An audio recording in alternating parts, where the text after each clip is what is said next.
Alam nyo, laging tanong, bakit ba parang laging dehado ang mga magsasaka natin? Well, sa isang Senate hearing, may dalawang panukalang batas na baka yun na ang sagot o baka naman isa lang ulit to sa mga bigong pangako. Halika't silipin natin kung ano ba talaga ang ugat ng problema at kung may pag-asa pa bang maayos to. Tara! Magsimula tayo sa sinabi mismo ng committee chairman, puro drawing. Yan ang mga salitang binitawan ni Senator Francis Pangilinan.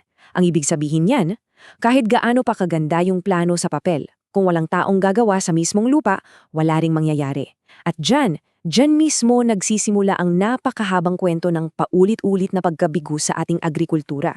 At para hindi lang tayo sa teorya, mismong si Senator Pangilinan may personal na karanasan dito. At itong kwento niya, para siyang microscope, ipapakita niya sa atin yung mga problemang paulit-ulit na lang na hinaharap ng ating mga magsasaka. Isipin niyo to, noong 2012, sinubukan niyang tulungan ang mga magsasaka sa Alfonso, Cavite na mag-organisa. Ang resulta, bigo. Fast forward tayo 2024, 12 taon nang lumipas. Sinubukan niya ulit at ang nakakalungkot, pareho pa rin ang kinalabasan. Sa loob ng mahigit isang dekada, parang walang umusad. At ito yung pinakamasaklap na parte, di ba? Binigyan sila ng 14 weeks of training. Yung moral ng mga magsasaka sobrang taas. Excited sila. Pero sa huli, bumagsak pa rin lahat. Bakit? Kasi kulang na kulang sa suporta mula sa gobyerno on the ground. Parang binigyan mo sila ng magandang binhi, pero pinabayaan mo silang magtanim sa bato. Ganun kasakit. So yung kwentong yun, diba? Nagpapakita yan ng isang malaking butas sa buong sistema. Yung tinatawag nilang boots on the ground, yung mga taong dapat nandoon mismo sa bukid para umalalay sa mga magsasaka, wala sila. At gaano kalala ang kakulangan? Eto, pakinggan nyo. 5 agricultural staff lang para sa isang buong munisipalidad sa La Union. Isipin mo, 5 tao para sa libo-libong magsasaka. Paano naman yun gagana, di ba? So, ganito yung itsura ng problema. Yung national government, yung Department of Agriculture, sila yung gumagawa ng mga magagandang programa.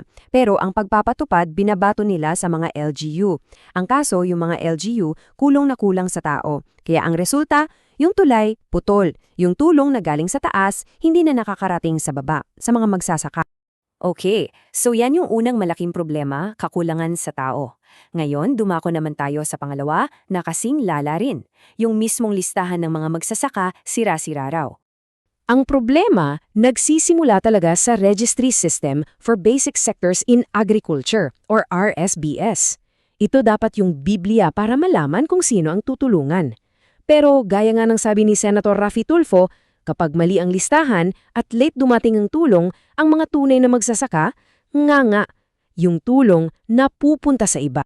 At isa sa mga pinaka-shocking na lumabas sa hearing, yung mga ghost farmers. Literal, mga pangalan ng mga taong patay na, o di naman kaya hindi naman talaga umiiral, pero nasa listahan pa rin. At grabe, nakakatanggap pa ng ayuda. Tapos, paano naman yung mga tenant farmers?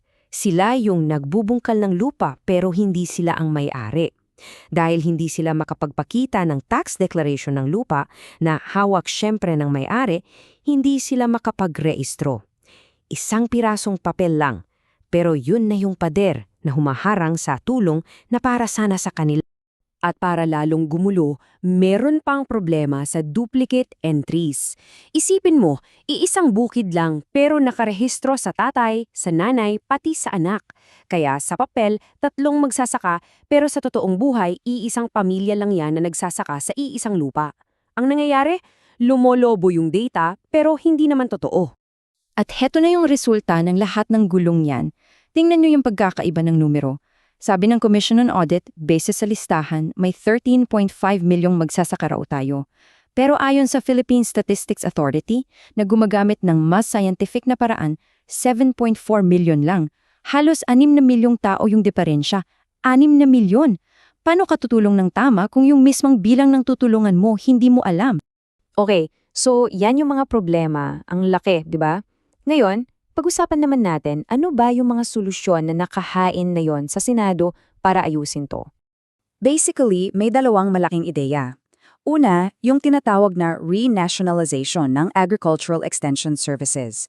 Sa simpleng salita, Maglalagay ang mismong Department of Agriculture ng sarili nilang mga tao sa bawat bayan. Sila yung direktang tutulong at magtuturo sa mga magsasaka. Pangalawa, bubuo ng isang bagong ahensya, isang Bureau of Agricultural Cooperatives, na ang tanging trabaho ay palakasin at ayusin ang mga kooperatiba sa buong bansa. So, eto yung magiging itsura ng pagbabago. Sa kasalukuyang sistema, putol yung kadena. Nakaasa sa mga LGU na kulang sa tao. Sa bagong proposal, ang plano ay bumuo ng isang diretsyong tulay. Mula sa national government, may direkta ng linya pababa sa mga magsasaka sa pamamagitan ng sarili nilang mga tauhan sa bawat lugar. Walang putol, walang hinto. Pero teka, bakit ba natin to pinag-uusapan? Bakit sobrang importante ng mga reformang to? Lumayo tayo ng kaunti at tingnan natin yung epekto nito sa buong bansa. Heto ang nakakalungkot na katotohanan. Tingnan nyo ang agricultural exports natin, $9 billion. Ngayon, ikumpara natin sa mga kapitbahay natin, Thailand, $52 billion, Vietnam, $62 billion. Ang laki ng nawawala sa atin. Yung perang yan, dapat sana nasa ekonomiya natin tumutulong sa pag-unlad.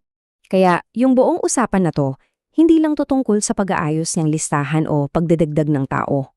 Ang pinakapunto dito ay ito, yung pag-oorganisa sa ating mga magsasaka at pagbigay ng direkta at totoong suporta, yan daw ang susi para ma-modernize ang ating agrikultura at mahabol natin yung kapitbahay natin. Kasi kapag umangat ang magsasaka, aangat tayong lahat. Kaya sa huli, ito yung tanong na kailangan ningting lahat sagutin. Oo, may gastos ang pagbabago. Pero ano ang mas mahal? Yung gagastusin natin para ayusin ang sistema ngayon o yung patuloy na pagkalugi at pag-iwan sa ating mga magsasaka at sa ating bansa sa mga darating pang taon?